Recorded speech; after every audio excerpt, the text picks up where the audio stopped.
La predestinación y la providencia de Dios por Juan Calvino, libro 2, capítulo 9, artículos 8 y 9.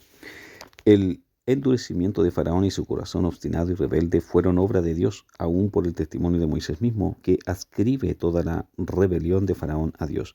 Artículo 9.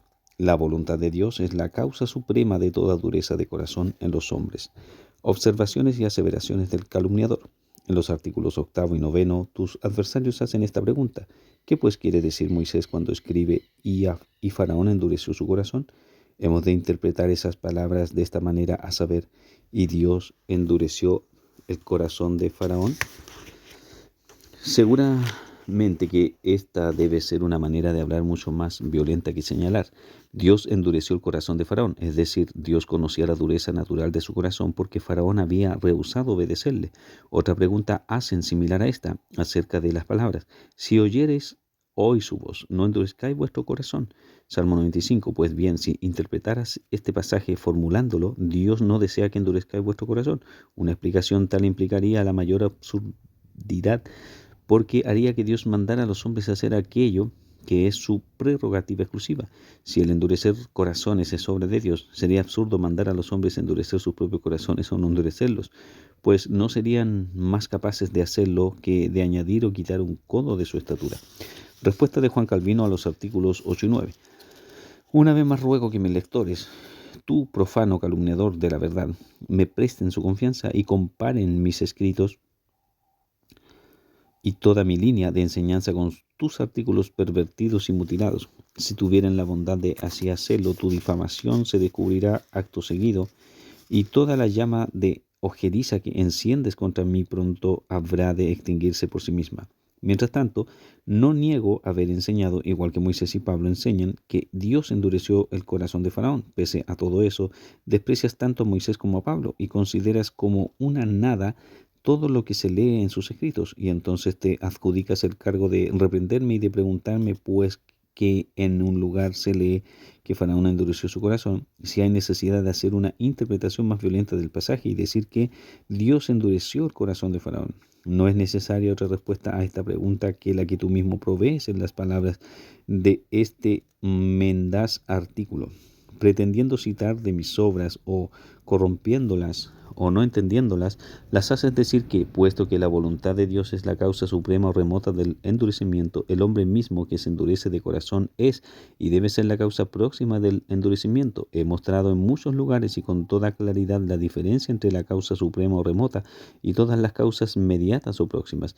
Mientras que un pecador puede hallar la raíz de toda pasión inicua en sí mismo, ¿qué base podrá haber para imputar a Dios falta alguna por las transgresiones de tal pecador? Este acusador de Dios procede, como he dicho en otro lugar, exactamente como la nodriza de Medea, según la presenta el antiguo poeta, que desafortunadamente exclama: «Oh, que el hacha jamás hubiese cortado en el monte Pelión los tablones que formaron la nave Argo».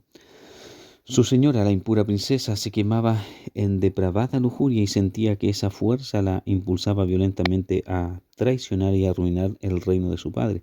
Mientras tanto, aquella nodriza insensata no culpaba la pasión corrupta de su señora, ni la profunda incitación de Jasón, ni veía de ninguna manera aquellas causas inmediatas, sino que continuaba quejándose de la nave que había traído a Jasón a la Cólquida, y se lamentaba de que aquella nave la habían construido en Grecia. Exactamente lo mismo hace el hombre que, consciente de su pecado y falta, sale a buscar una causa remota de su inquietud y de iniquidad, aún en Dios mismo, y se olvida total y ridículamente de lo que es en sí mismo.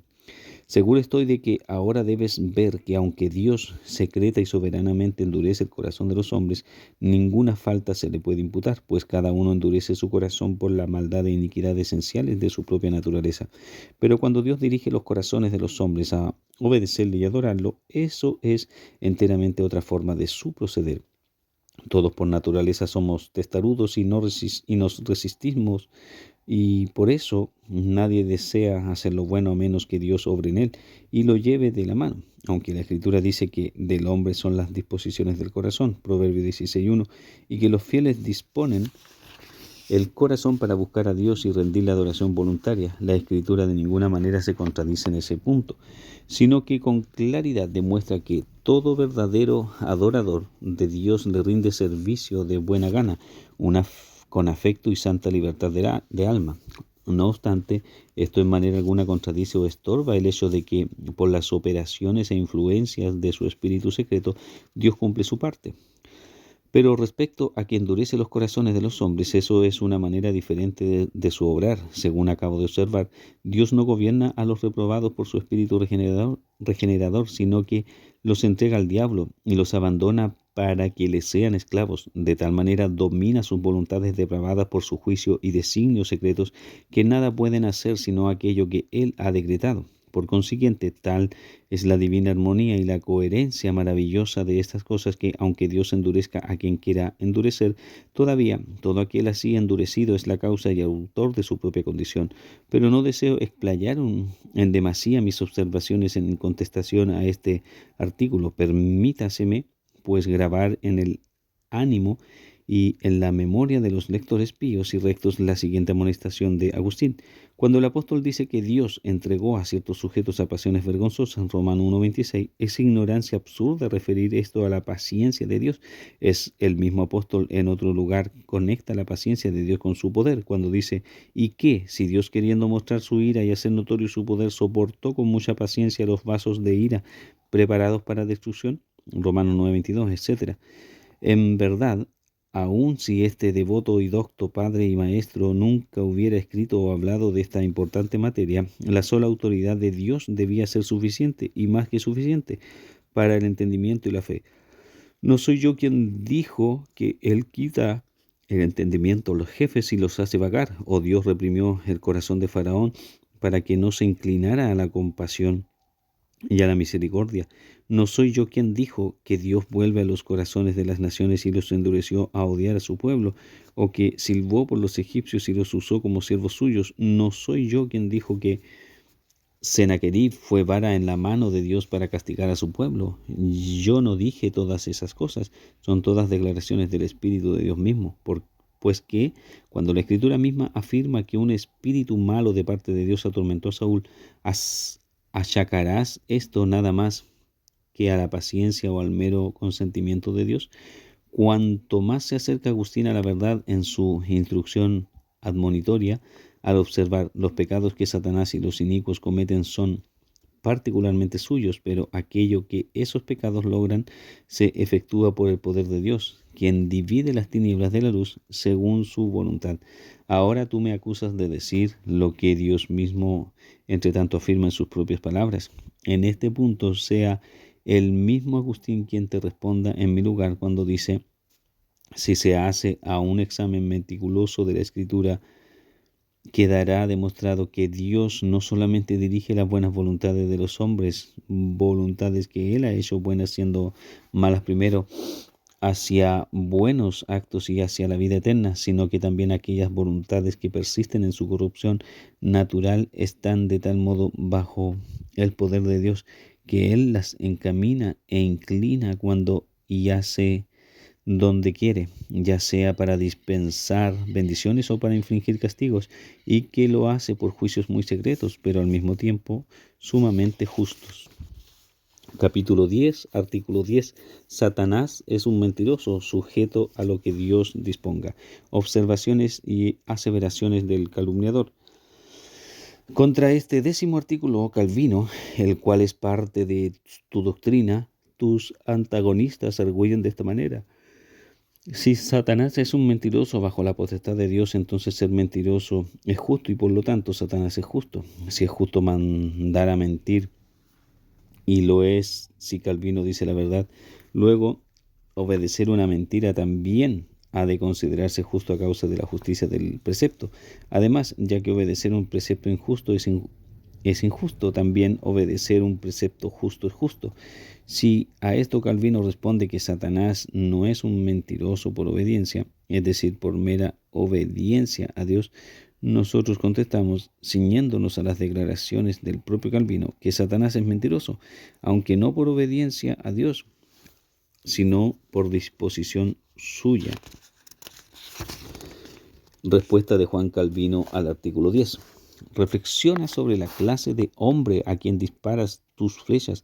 La aserción a la que apuntas tus armas no es mía, procede del Espíritu mismo de Dios. Las palabras exactas de la Escritura son estas: ¿a quién enviaré y quién irá por nosotros? Isaías 6:8. Prestamente Dios llamó a Satanás y le mandó ir para hacer espíritu de mentira en boca de todos los profetas a fin de engañar a Acab. Primer libro de Reyes, capítulo 22, versículo 20 al 22. Pues ahora ladra, perro, que eres tan fuerte como quieras, opacar con tus denuestos la gloria de Dios te será tan imposible como oscurecer el resplandor del sol por escupirle en el ardiente rostro.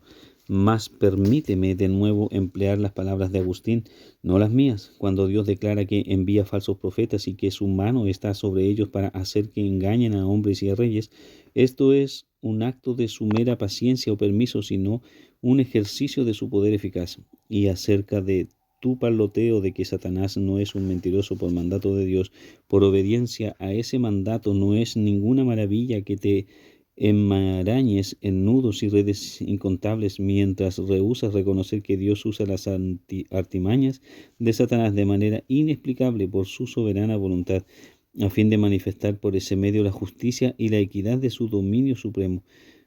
Más aún así, nunca exime a los inicuos instrumentos que emplea de pecado y de culpa que les pertenecen, instrumentos que su poder compele a ejecutar sus decretos y en cierto modo aún en contra de sus voluntades, aunque por lo tanto tu amarga malicia aúlle 100 veces o más. Lo que yo emito no es la voz de Calvino, sino la de Dios, quien dice: he dado mandamientos a mis santos. Por consiguiente, si te imaginas que Dios se atribuye más de lo que debía más tarde o más temprano, Él hallará la manera de vindicarse de todas las acusaciones como las tuyas y de vengarse de todos los acusadores como tú. Capítulo 11, artículo 11. Dios da la voluntad a aquellos que hacen el mal, también sugiere afectos depravados y deshonestos, no solo por permiso, sino efectivamente, y lo hace para su propia gloria. Observaciones y aseveraciones del calumniador. En oposición a este 11º artículo, tus adversarios arguyen de la siguiente manera: Calvino en realidad le atribuye a Dios lo que evidentemente pertenece al diablo, como queda manifiesto por la armonía del testimonio de toda la Escritura.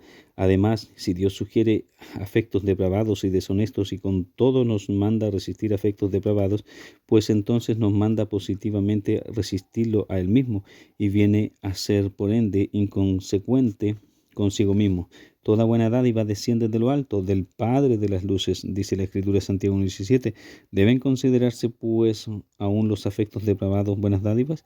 ¿Descienden también del Padre de las luces? Claramente Santiago afirma que Dios no tienta a nadie, sino que cada uno es tentado de su propia concupiscencia. Santiago 1:13-14. Mientras que tú a esto añades que Dios lo hace para su propia gloria. Tus adversarios sostienen que una idea tal es absurda. Nabucodonosor, por cierto, conoció la justicia y el poder de Dios cuando, a causa de su orgullo, se vio mudado en la naturaleza y costumbres de una bestia bruta, y por ello glorificó a Dios, porque juzgó y patentemente pudo ver que Dios era justo y poderoso. Respuesta de Juan Calvino al artículo 11.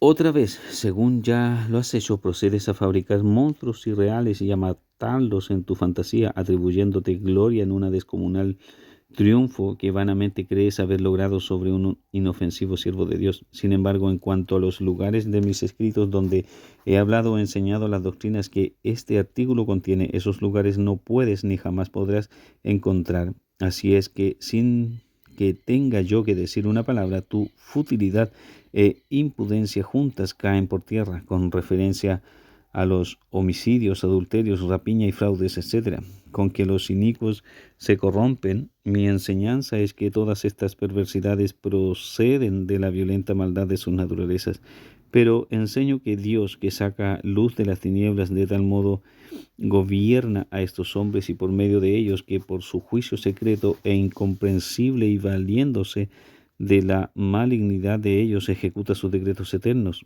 Ahora bien, si tú quieres contender contra estas verdades solemnes, disponte de inmediato para trabar batalla con Dios mismo. Él está muy bien preparado para arrostrar tu alocado asalto. Si en ti hubiera siquiera una gota, una chispa de recato o mansedumbre, sin duda debía satisfacerte al punto aquel contraste que siempre observo y que una y otra vez ocurre en mis escritos. Si los malvados que descubren la raíz de todo mal en sí mismos solo inquirieran de sus propias conciencias donde ya yace la culpa, esas conciencias testificarían que la culpa de toda su perversidad ha de hallarse en la raíz de la iniquidad, toda que dentro de ellos reside. Tampoco dejarían de ver que Dios, dirigiendo sus voluntades depravadas hacia donde le plazca, se sirve de esos afectos viles para producir bienes. Si con esto estás reñido, una vez más te digo que no contiendes contra mí, sino contra Dios mismo. Oh, si tú pudieras de lo profundo del corazón confesar que Dios es el Padre de las luces, entonces, como Pablo muy bien lo expresa, no te abrirías paso por tu osadía hacia aquella luz inaccesible, no trocarías por tu insolencia profana esa luz en tinieblas. Además de esto, revelas tu ignorancia y falta de juicio al concluir que puesto que toda cosa buena desciende del Padre de las luces, luego los actos terribles de justa venganza ante los cuales los inicuos temen y tiemblan no proceden del mismo ser glorioso. Aún mayor es tu insensatez y estupidez cuando me preguntas si considero que los afectos depravados y perversos figuran entre las buenas dádivas y dones perfectos que descienden del Padre de las luces. Sí, por cierto, tú mismo eres prueba solemne de que existe una diferencia maravillosa entre el espíritu de sabiduría, de juicio y de conocimiento y el espíritu de adormecimiento y de ilusión. Aunque ambos vienen de Dios, uno para misericordia, el otro para juicio. Sí, hay una diferencia maravillosa entre el espíritu de regeneración que crea de nuevo a los fieles a la imagen de Dios y un espíritu malo de parte de Dios que lleva a los réprobos a la enajenación, como en el caso de Saúl. Con igual descaro me atacas por enseñar que Dios ejecuta sus decretos por medio de Satanás y de los réprobos para manifestar de ese modo su gloria. Que Satanás sea instrumento de su ira lo testifica Dios directamente tanto en su palabra como por la experiencia universal. ¿Y con qué fin decimos que Dios obra por mano de Satanás, si no es que Dios mediante Satanás y su malicia y sus actividades fomenta su gloria y la manifiesta?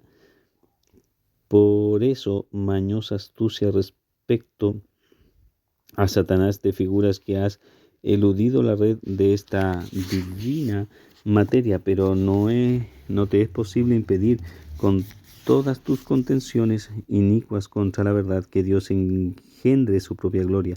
No, no más de lo que Faraón pudo impedir por la locura de su orgullo, que Dios mostrara el resplandor de su gloria, porque para eso lo puso Dios, para mostrar en él la gloria de su poder.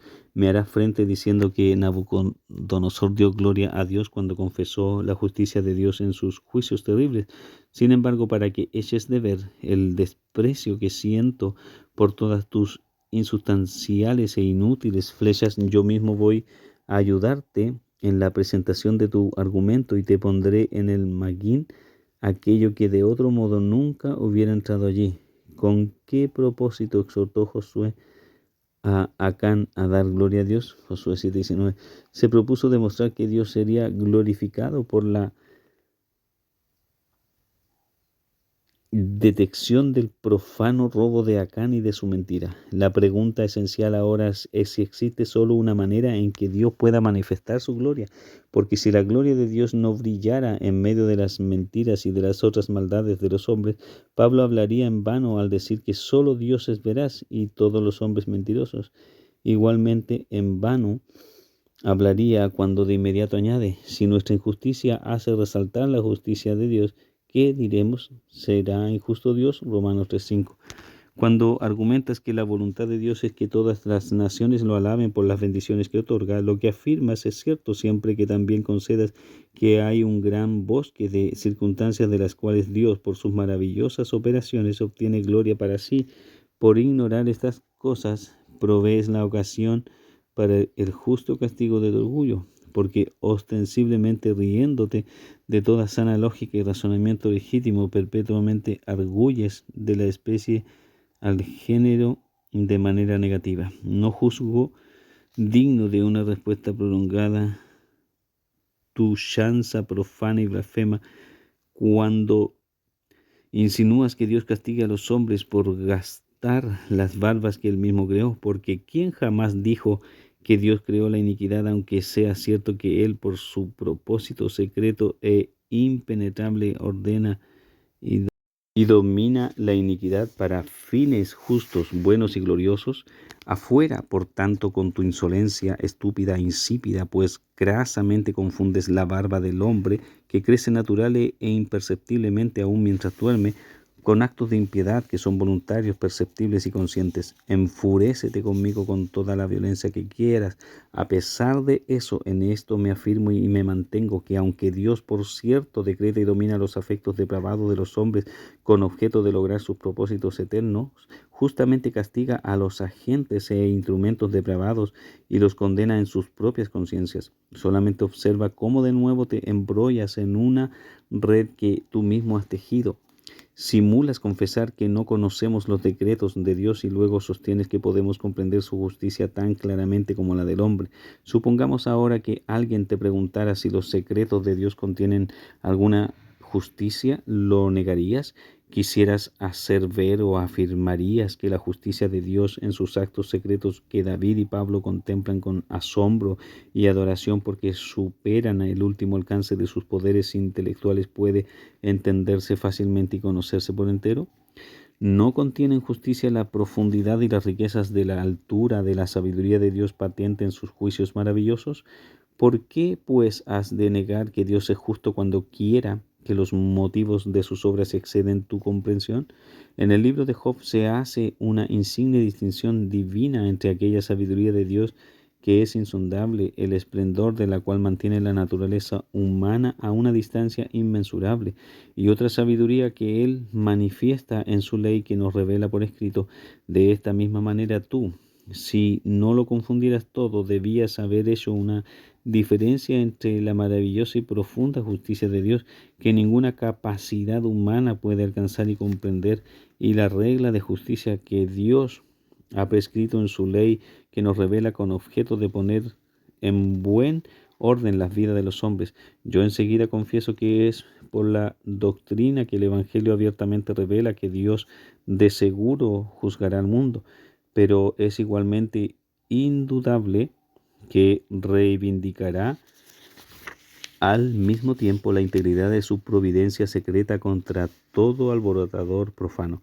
Por cierto, si conocieras, aún en grado mínimo, el Evangelio del cual con presuntuosidad parloteas, fácilmente entenderías cómo es que Dios ricamente galardona la rectitud que promulga en su gloriosa ley, que jamás priva de la corona prometida a aquellos que de corazón obedecen sus mandamientos, y que no obstante castiga justamente a todos los que rehúsan obedecer. A estos, sin embargo, los llama siervos suyos, porque los tiene en las manos para el logro de sus propósitos eternos. De ahí que Jeremías llame siervo de Dios con especial significado a Nabucodonosor, aquel furioso saqueador de naciones y esclavo de Satanás. Si yo he enseñado que Dios, según puede verse en sus juicios por todas partes, inclina los corazones de los hombres de acá para allá a fin de ejecutar sus designios y decretos, cuando los profetas de Dios declaran estas mismas cosas con las mismas palabras, y cuando cito sus propias palabras, ¿por qué me imputas las tales citas como si fueran atroces crímenes que yo haya cometido? ¿Acaso no son estas las palabras precisas de la historia divina?